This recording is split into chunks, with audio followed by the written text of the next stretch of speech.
So ito, yung sunod, mga kababayan, kay Marcoleta. Ito na nga, speaking of Marcoleta, mga kababayan. Ito na nga mga kababayan, ang problema kay Marcoleta ngayon na posibleng makasuhan nga siya. Naku po. At sabi nga nung abogado, mga kababayan, na wala daw immunity itong mga senador. So, sa ginawa ngayon ni Marcoletang iskandalo, iskandalo naman talaga ang tawag dyan. Magbibitbit ka ng witness, peke ang notaryo. Tapos ipipresent mo yan, masisira yung pangalan ng taong pinagwawaldas at pinagbubulgar ng witness na si Gutesa. So, ngayon, si Gutesa na wala, hindi na humarap, sino ang hahabulin? Di ba? So ito po mga kababayan, pakinggan nyo po. Kung ano at makakasuhan si Marcoleta. No? Marcoleta may face wraps over. Ito sworn statement. No, sabi ng legal expert. Ito mga kababayan. Wait lang, may ads. Alam niyo sa totoo lang, ito nga ang mangyayari. Ito ang mangyayari mga kababayan sa kakadikit ninyo dyan sa mga Duterte. Ito yung mangyayari sa kakapagtanggol ninyo dyan sa mga Duterte. Bakit? Kapag dumating ang panahon, dumating ang araw, no? Na kayo ay nasa kagipitan, hindi kayo tutulungan ng mga Duterte. Tignan nyo si Joel Villanueva. Nakasuhan dyan sa flood control. Tinulungan ba sila ni Sara? Tingnan nyo si Chess Escudero. Gipit na gipit ngayon. Tinulungan ba ni Sara? Wala. Sabi ko nga sa inyo wala. Gagawin lang kayong mga human shield niyan. Ewan ko bakit may mga politician pa ring tanga, no? At pilit nilang ipagtanggol yung si Sara, si Digong, na alam naman nila na nakasuhan, alam naman nilang nakulong na. Pilit pa rin silang ipagtanggol si Digong. Pinakain ba kayo ng tae ni Digong kaya kayo na nakayuma?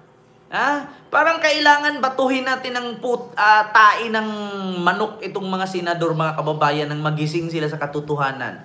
Nakita mo na kinasuhan na si Digong, kinulong na doon, tapos meron pa rin mga senador na sumisigaw, bring him home, bring him home, wala siyang kasalanan, kinidnap siya.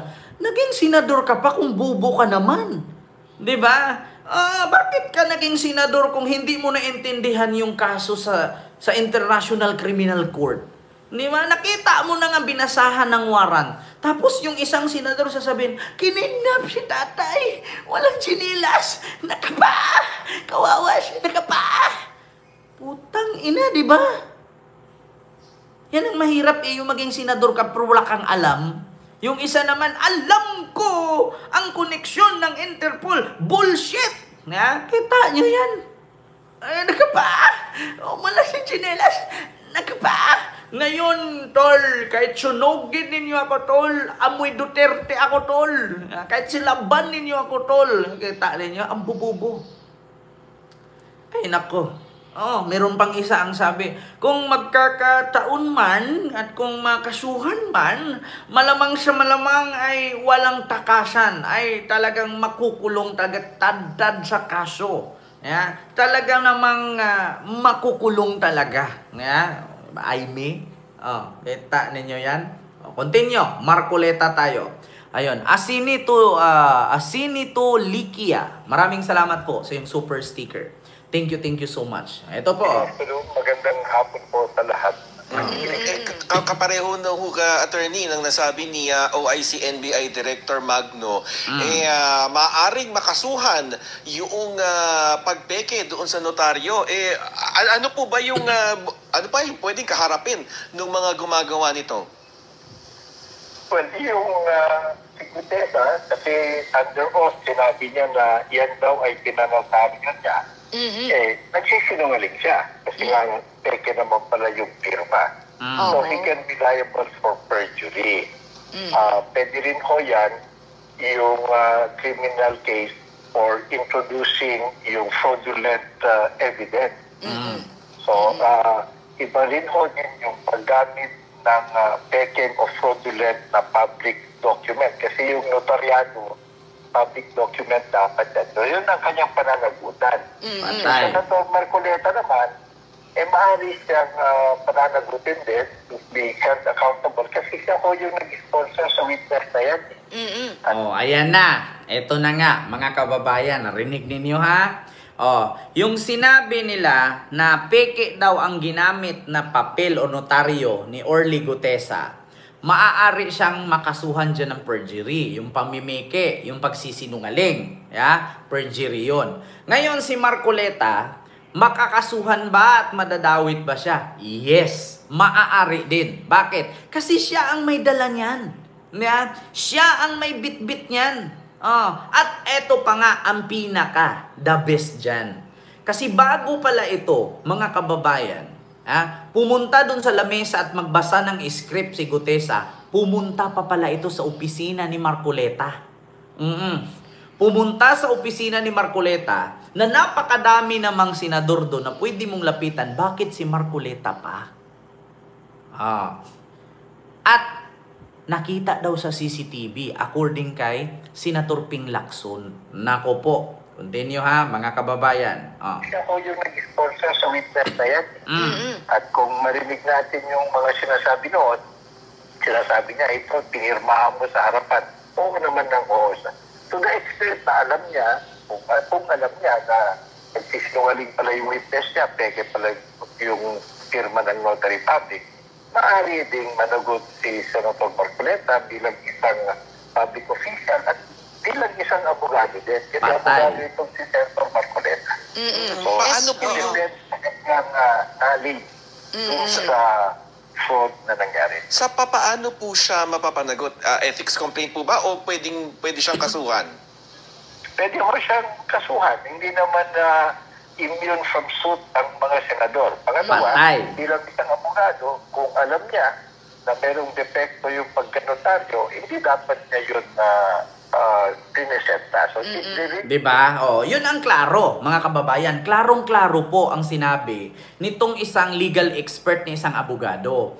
Alam nyo, sa totoo lang mga kababayan, ang according doon, pagkatapos na magsalita itang si Orly Gutesa, nalaman ng Senado na peke ang notaryo. So ngayon mga kababayan, paano nangyari na inirepresenta ni Marcoleta itong witness na to na peke ang notaryo, hindi niya ichinek? Diba? Bakit hindi ito ichinek ni Marcoleta? Abogado nga siya. Hindi ba niya alam yung peke at totoo? Abogado siya for how many years? Di ba? Ngayon, nung nalaman ito ni Senator Ping Lacson at ng committee, ng Blue Ribbon Committee, na peke ang notaryo na nilagdaan doon na bit-bit ni Gutesa pagkatapos nitong magsalita. Ngayon, nung peke pala ito, di ba? Ang tanong ngayon dyan, paanong hindi nakita ni Marcoleta na peke ang papel kung dumaan pa sa kanya ito ng almost 30 minutes sa loob ng opisina niya bago nagrepresenta doon at nagyaw-yaw sa harapan ng media at ng hearing? Diba? Bakit hinahayaan ni Marcoleta na lumusot itong witness na to, peke pala yung notaryo? Diba? At ito pa ang masama dyan. Wala daw itong abiso si Marcoleta ayon kay Ping Lacson. Diretso na lang daw niya itong ipinaupo doon at isiningit si Gutesa nang walang pa abiso sa Blue Ribbon Chairperson na si Lacson. Kasi alam nyo, hindi naman ako nagtaka kasi ito si Marcoleta, mahilig talaga to. Kung naalala ninyo sa Quadcom, si Attorney Enzo Recto, ipapakontempt niya. Sabi ni Dan Fernandez, teka lang po. Wala pong karapatan si Representative Marcoleta mag-contempt kaya hindi po siya miyembro ng committee. Nakikimarites lang siya dito. Diba? Kita ninyo? Sakit na ni Marcoleta yan. Hindi siya kasali sa hearing, nandun siya nakikimarites. Totoo yan. Meron yang mga kababayan. Ito. Wait lang ha. Hey guys, Ito ha. Marcoleta. Contempt. Ito ha. Contempt Enzo Recto. Napahiya. Totoo yan, mga kababayan. Attorney, kahit kailan wala akong nilinlang na mamamayan ng Pilipinas. Sa Section 5, yung bang pag-share, pagla-like, pagko-comment, can that be considered also as crime? Sabi dyan, hindi. Yung ruling sa Dicini case, hindi. Yun lang original author. Kaya, so makikita natin dito yung pagbabalance talaga ng Supreme Court dun sa freedom of expression at dun din sa mga nagiging biktima ng malicious na mga defamatory imputation. Yun na lang siguro muna. Thank you po, Mr. Che. At sinasabi mo, ang diferensya ng private sa public figure, pagka public figure ay The Supreme Court. Rodante Marcoleta, maaaring makulong kasama ni Orly Goteza at you Diba? agree with the affirmation.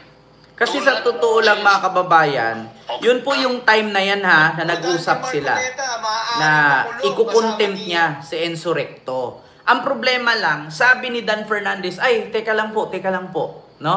Wala pong karapatan o rights si Congressman Rodante Marcoleta mag-contempt kay hindi po siya miyembro ng committee ng Quad to. Hindi po siya parte. So sa madaling salita, nakikimarites lang. Tapos nagugulat ka, nakikisingit pa siya nun. Kaya sa totoo lang mga kababayan, bumagal po yung investigasyon nun sa mga fake news vlogger. Kasi bakit? Hindi naman siya kasali dun sa agenda. Pumasok siya, nakikiupo pa.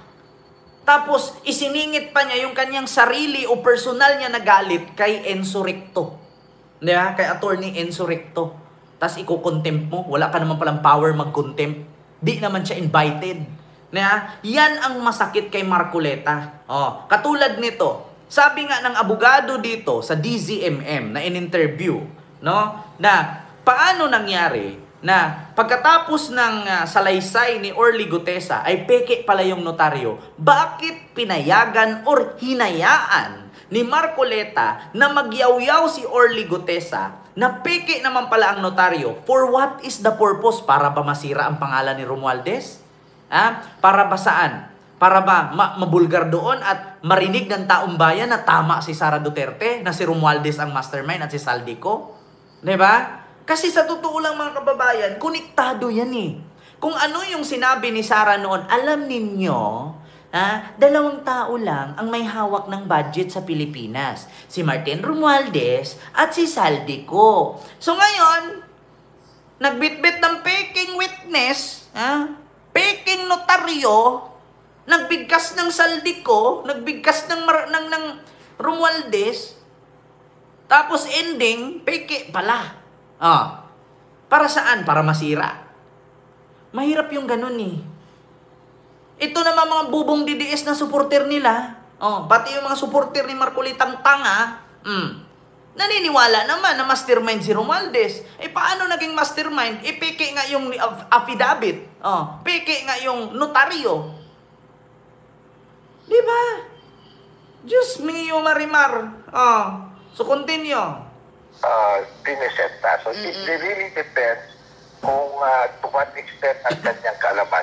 Magbibigyan naman sila ng due process. Masasagutin naman sila kung sakasakaling ihahapla sila o they're held accountable. So ibig din bang sabihin, Attorney Cayosa, na meron na rin questionable na rin, no? Yung kanyang salaysay, kumbaga yung credibility nito nga kanyang pahayag dahil nga dito sa sinasabing baka peking signature sa kanyang affidavit. Well, hindi na ho pagka-peke. Peke na kasi inimbestigahan ako ng RTC. Sabi mismo ni attorney, hindi na pwedeng sabihing baka peke. Peke na talaga kasi iniimbestigahan na ng RTC at napatunayang peke talaga. So, wala nang lusot si Marcoleta dito.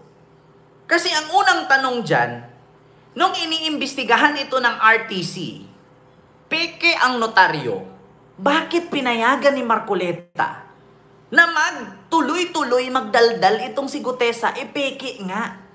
Hindi na pwede. Kaya nga, kinurik ni attorney itong reporter. Pakinggan ninyo ha.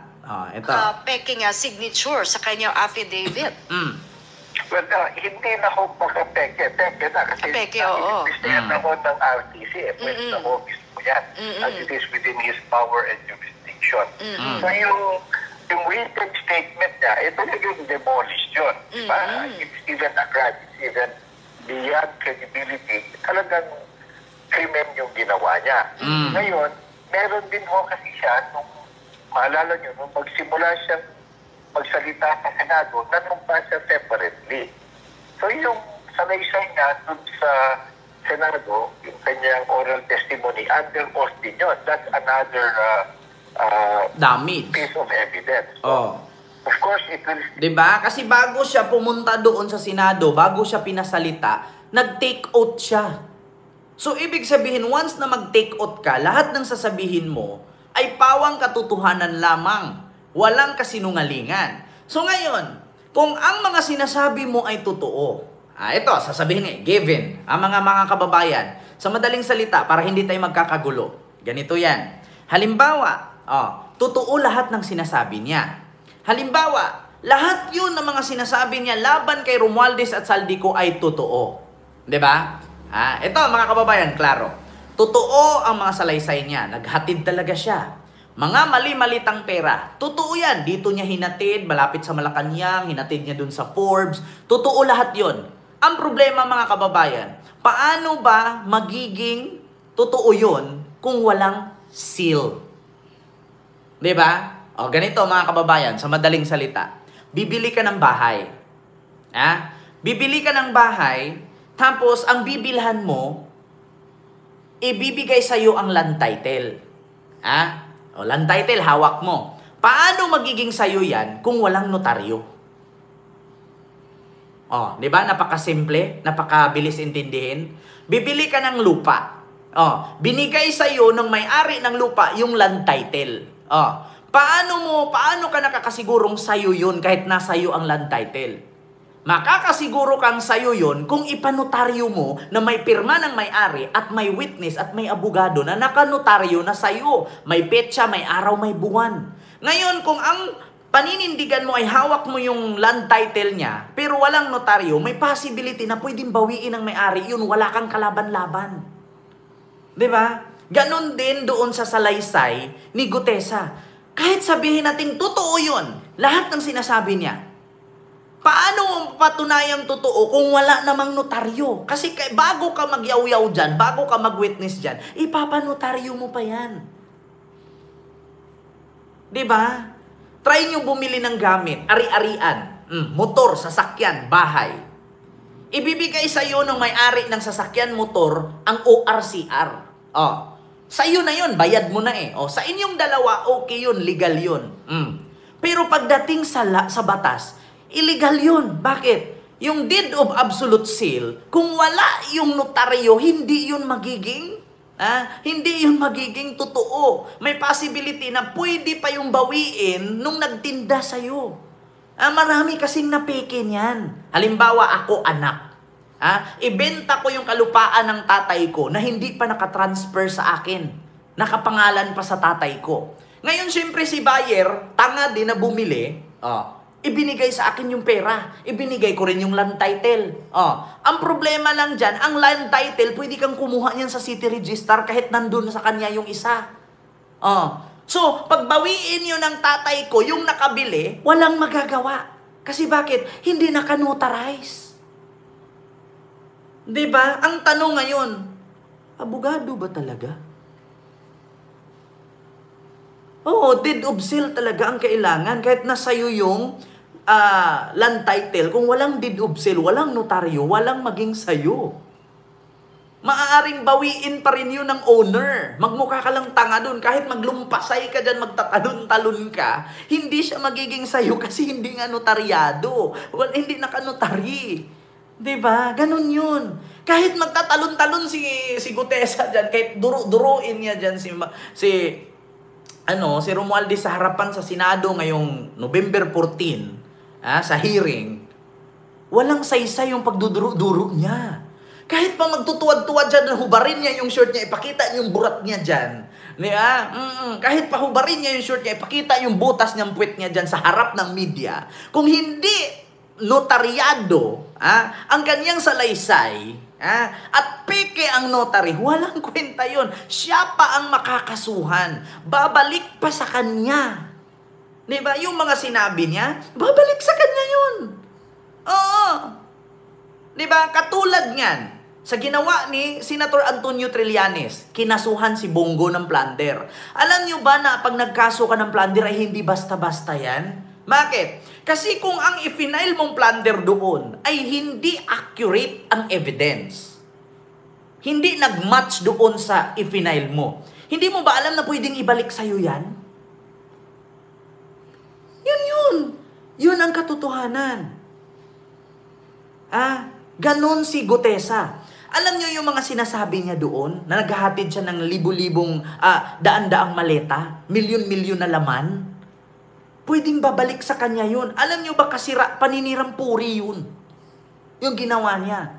Hindi naman po pwedeng, Sir, sorry po sir, hindi ko sinadya. Hindi naman po pwedeng magiging Kerwin Espinosa 2.0 siya. Diba? Naalala niyo si Kerwin? Anong sabi ni Trillanes kay Kerwin Espinosa? Kerwin, sa pagdiin mo kay Dilima na drug lord si Dilima kaya nakulong ng 7 years.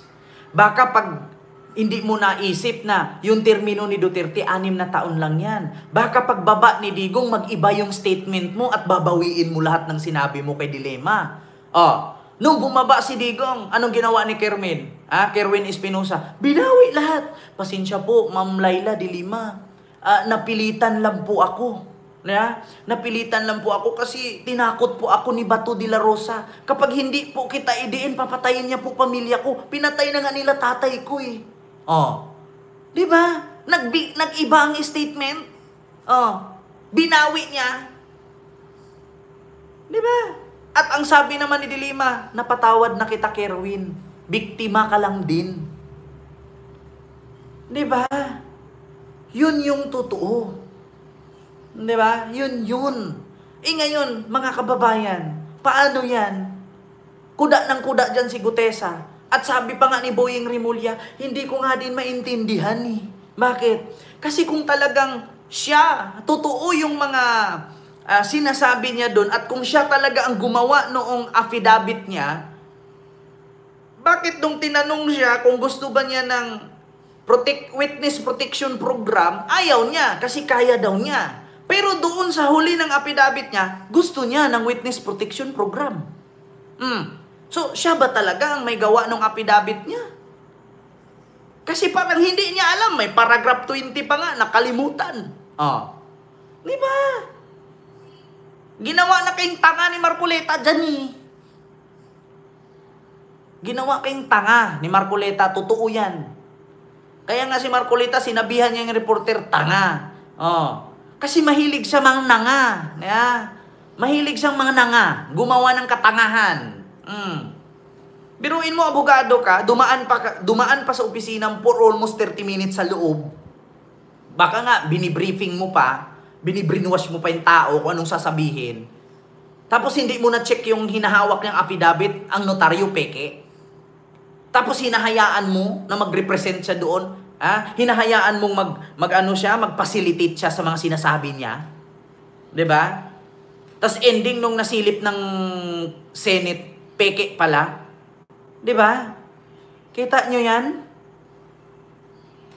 Kita no? Peke pala.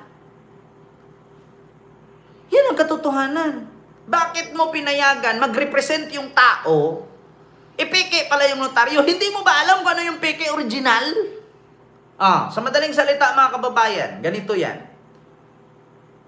Kapag may tindahan ka, ito imposibleng hindi ito maintindihan sa sabihin ko. Alam nyo, bawat reaction ko may example. Ito, pinayagan mo siya na mag-present doon. Pinayagan mo siyang magsalaysay doon. Pero hindi mo i-chinek yung papel niya peke ang notaryo. Abogado ka. Dapat alam mo na peke yan o hindi. Ba't hindi mo i-check? Diba? Ikaw, may-ari ka ng tindahan. Magbabayad sa'yo ng pera, 1,000. Tapos ang bibilihin, 20 pesos lang. So anong una mong gagawin? Siyempre, ang reaksyon mo, walang bariya. 1,000, 20 lang, 1,000 pera mo. Sabihin mo walang barya. Ngayon kung mamimilit, mamimilit, sige na po, para may barya lang ako. Anong una mong gagawin? Di ba pupunta ka doon sa ilaw na violet? Tapos igaganon mo? Kung peke ba o hindi? Imposible man si Marcoleta. Hindi niya naisip yun, na i-check yung notaryo kung peke ba o totoo. Malaking tao ang binangga ni Orly Gutesa. Malaking tao. Si Romualdez yan, no? House Speaker pa yan, no? Tapos hindi mo i-check. Tapos ngayon sasabihin mo, hindi ko po kasi alam. Ba't nag-abogado ka pa? Hindi ko kasi alam. Hindi ko na tinignan. Kasi gusto ko lang tulungan yung tao. Nagboluntaryo lang yun. Voluntaryo, tapos 30 minutes sa loob ng opisina mo. Diba? Ngayon, mga kababayan, ganito. Napaka-imposibleng hindi nasisilip ni Marcoleta yan. Diba? Mamuing, maraming salamat sa yung super sticker. Thank you so much. Napaka-imposible naman, mga kababayan. Halimbawa ako, si Orly Gutesa. Pumasok ako sa opisina ni Marcoleta. Senator, gusto kong humingi ng tulong sa'yo. Ako po kasi, gusto kong mag-witness.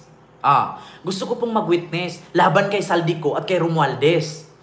Siyempre, ang unang i-check mo dyan, kung gusto mo mag-witness, asan mo yung papel mo? Kasi hindi ka po pwede magsalita doon kung hindi ka naka-notarize eh. Yeah? Asan yung ID mo? 2 ID, valid ID 2, tapos notarized affidavit. Di ba ganun ang unang tatanungin mo? Kasi abogado ka nga eh. Di ba? Kung hindi ka naman abogado, tapos party ka ng Senado, siyempre may mga staff ka dyan. Mag-hire ka ng staff na lawyer. Yeah, parang si Bato, hindi naman siya abogado, imposible walang staff na lawyer yan. May lawyer na staff yan si Bato, si Robin Padilla. Napaka-imposible walang staff na lawyer yan. Hindi naman mga lawyer yan. Ngayon, kung mayroong lumapit sa'yo, ipapakita mo yung papel. Attorney, staff. Halimbawa, ako, opisina ni Ken. Meron akong 25 ka staff dyan sa opisina ko bilang senador. Dito may accountant, dito may lawyer, ito may doktor, may nurse, ganyan-ganyan. So, merong lumapit sa akin, gustong mag-witness. Kung ako hindi ako abogado, malamang ipapakita ko yan doon sa staff kong lawyer. Attorney, pakicheck na dito kung lahat ba ito authenticated ba o authentic ba to or legit ba tong mga papel niya. Imposible namang walang ganon. Diba? At pangalawa, si Marcoleta hindi na yan mag-hire ng isang attorney sa kanyang office. Bakit? Attorney siya eh. Ngayon, kung hindi niya kaya, malamang mag-hire pa rin yan. Kasi may nakita ako mga kababayan na isang video na isang attorney siya, staff ni Marcoleta, kasama si Gutesa. Yung puti na ang buhok, hindi ko alam eh. Mga kababayan, si Digo nga, merong attorney, si Panelo eh. Diba? Nakita ko ba kababayan, sa Facebook, kumakalat, na merong isang attorney, na medyo may edad na puti yung buhok niya, hindi ko alam kung staff ni Marcoleta yon. Attorney siya. So, imposibleng hindi na-check ni attorney yung affidavit ni Gutesa kung nakanotaryo ba o hindi. Meron ako nakita. Naalala niyo mga kababayan sa hearing na merong nagsisinyas-sinyas na tatlo gumanyan sa likod ni Erwin Tulfo. Sino ba yon? Yung hearing ni Gutesa? Yung nagsasalita si Gutesa, may matanda na gumaganon-ganon sa likod ni Tulfo. Nakasinyas, tatlo. Lawyer yun. Staff ni Marcoleta yun. Diba? Si St. Joseph ba yun? Nakita nyo sa likod ni Erwin Tulfo habang ini-interview siya ni Erwin Tulfo, gumaganon. Yun. Staff niya yun. Diba? Ito, hanapin natin sa TikTok. Imposibleng hindi to na-check. Mga kababayan, nitong lawyer, ito likod ni Erwin Tulfo about Gutesa. Ito likod ni Erwin Tulfo Sir, sabi niyo kanina, ayan sabi ko na po naging VIP ninyo. Wala po kayong pinagbantayan from yan. Magsisinyas yan, number 3 dyan. Kasi po, pinadalan po ako dito sa Malacanang po ito. Magsasign mukhang yan, po sa inyo pong biodata. Meron po ditong background, work experience. Kayo po ito eh. Master Sergeant Orly Gutesa, tama po, Philippine Navy, retired. Yes, Your Honor. Experience nyo po, enlisted personnel, Philippine Marine Corps, VIP Security, BOC, VIP Security, OBP, VIP Security, Presidential Communication Operation Office, VIP Security, Bureau of Correction. During my active duty in military service, sir. Okay. Akala ko ba parang galing sa Coca-Cola. Sir, sabi nyo kanina. Yung nasa likod. Pending right now is... Yun, mga kababayan. Ayan, o. Tito Forbes na, Your Honor. Sa bahay mo nun ni Speaker. Yes, Your Honor. Ilang beses kayo nag-deliver doon? Bisan lang? Ilan? Ako, in my... Tatlo. During Ayun, that time, kamay niya. tatlong beses sa akin, pero based doon sa group chat namin is 42 Forbes na, Your Honor. Diba? Kita ninyo? Sa bahay mo nun ni Speaker. Yes, Your Honor. Ilang beses kayo nag-deliver doon? Bisan lang? Ilan? Ako, in my... Tatlo. During that time, tatlong beses sa akin. Pero, Kita nyo? Bakit may nagsisinya-sinya sa likod? Bakit may gumaganon-ganon tatlo? Di ba? Hindi naman kasi tayo tanga, may kamera dyan nakaikot eh. Hindi ba staff ni Marcoleta yan?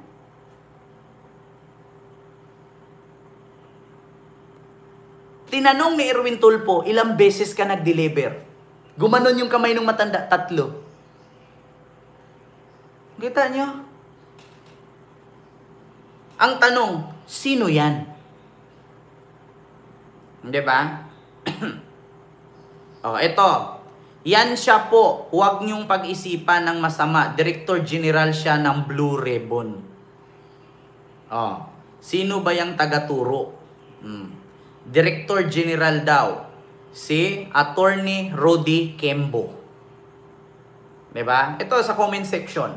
Si Attorney Rody Kembo daw yan. Director General of the Senate. Ng Blue Ribbon. Kita ninyo. based doon sa group chat namin is...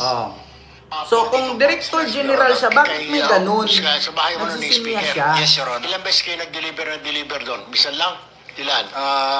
Ako, in my...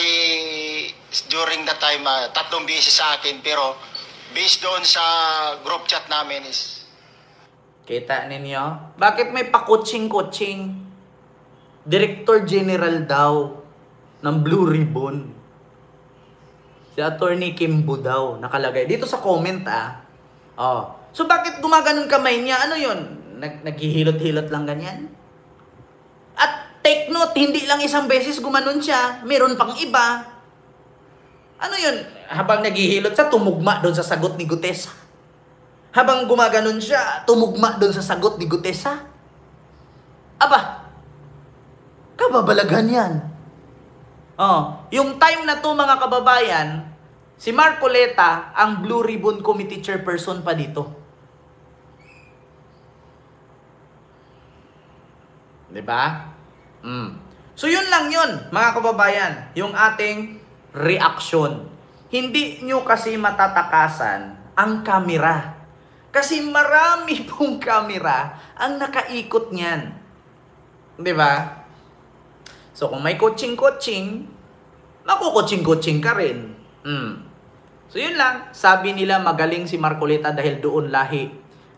Siya sa tama. Pero ngayon, puro kasinungalingan naman ang pinagagawa. Nanood ako sa iyo. Reply, meron pala ang live. Ma'am Iba Narita, Miguel, shoutout po. Di ba? Yan po yun, mga kababayan. So, ayun nga. Sasabit nga si Marcoleta. Kasi ang sabi nga ng abogado, hindi po natin pwedeng sabihin peke or baka peke. Peke talaga kasi iniimbestigahan na ng korte, peke talaga yung notaryo niya. So bakit nga hinahayaan at pinayagan ni Marcoleta na pumasok doon sa Senado, maggawa ng salaysay, magsalaysay, peke pala ang notaryo. Hindi ba na-check ni Marcoleta yan? O sino ba ang managot yon? Sino ba ang nagbigay ng authorize na magsalita yun si Gutesa? Sino ang nag-authorize? Kasi ang sabi ni Ping Lacson, hindi daw alam. Hindi daw nag-aabiso. Ipakita ko sa inyo bago natin anuhin. Ping Lacson. Walang abiso si Gutesa. Nako, Diyos ko. Breaking news! Ano DDS fake news? Nako, nahuli na! Po ni Senate Blue Ribbon Committee Chair, Senate President Pro Tempore Panfilo Lacson, ng malalimang background check kay Orly Regala Gutesa, ang surprise witness na iniharap ni Senador Rodante Marcoleta sa pagdinig nitong Huwebes. Itinitali niyang nagdala umano siya ng milyong-milyong pisong cash kina Congressman Zaldico at dating Speaker Martin Romualdez. Sa social media post, sinabi ni Lacson na hindi man lang siya nasabihan at nagkagulatan na lang ng isa lang si Gutesa. Kailangan na niyang makilati siya ng maigi dahil sa bigat ng kanyang bintang. Dagdag pa ni Lacson, lalong gumulo ang sitwasyon nang lumantad ang isang abogado at itinangging siya ang nagnotaryo sa sinumpaang salaysay ni Gutesa. Diba? Walang abiso. Bigla na lang sumulpot na parang kabote. Ano yun? Isang kidlat sumulpot agad? Walang abiso. Hindi pinaalam. Andoon. Kita ninyo? Mga kababayan? Mismo galing kay Ping Lacson, walang abiso ang pagpasok ni Gutesa. Po ni Senate Blue Ribbon Committee Chair, Senate President Pro Tempore Panfilo Lacson, ng malalimang background check kay Orly Regala Gutesa, ang surprise witness na iniharap ni Senador Rodante Marcoleta sa pagdinig nitong Huwebes. Itinitali niyang nagdala umano siya ng milyong-milyong pisong cash kina Congressman Zaldico at dating Speaker Martin Romualdez. Sa social media post, sinabi ni Lacson na hindi man lang siya nasabihan at nagkagulatan na lang ng isa lang si Gutesa. Walang abiso. Hindi pinaalam. Alam nyo na. Sino ang managot dyan? Sino ang nagbigay authorize niyan? Sino ang nag-authorize para ipasok si Gutesa? Hindi nga alam ni Lacson. Si Lacson na, ang Blue Ribbon Chairperson dyan, di ko sure kung si Lacson or si Marcoleta pa rin. Yun na yun, mga kababayan. So alam nyo na. Without much ado, ladies and gentlemen, tapos na tayo, adjourn. Our live is adjourned. See you tomorrow, mga kababayan. Si Lacson na pala, ang isang Blue Ribbon Chairperson yan. Hindi na pala si Marcoleta. So yun po yun, mga kababayan. Klarong-klaro, si Ping Lacson po ang gagawa ng hakbang dyan. Diba? So yun lang, mga kababayan, maraming salamat po. Mag-ingat po kayo palagi. Hindi ko man po kayo maisa-isa. Thank you so much and see you.